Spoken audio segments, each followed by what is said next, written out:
সিপাহীজলা জেলার সোনামুড়া মহকুমার নির্ভয়পুর স্কুল মাঠে আজ অনুষ্ঠিত হয় বিএসএফ ৮১ নম্বর ব্যাটালিয়নের সিভিক অ্যাকশন প্রোগ্রাম।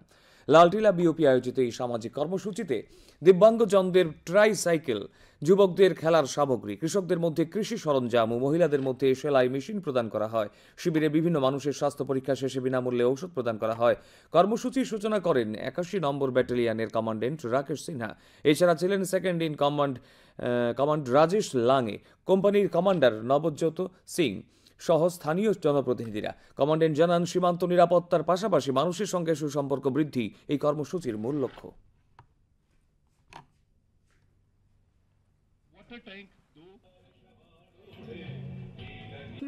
सुरक्षा बल्कि कम्युनिटी इंटरफेस गांव वालों के साथ एक सामंजस्य बैठाना, जहां हम सीमा की निगरानी करते हैं, गांव वालों में के दिलों में सुरक्षा की भावना पैदा करते हैं, साथ में उनके साथ एक अच्छे संबंध भी बनाते हैं।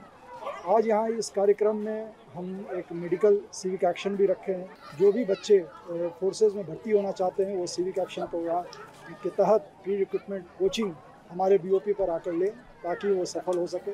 साथ ही छोटे छोटे बच्चे जिनको जो पढ़ाई नहीं कर सकते स्कूल्स में या अपने समय में, वो हमारे बीओपी पे आए, हम उनको भी समुचित गाइडेंस देंगे।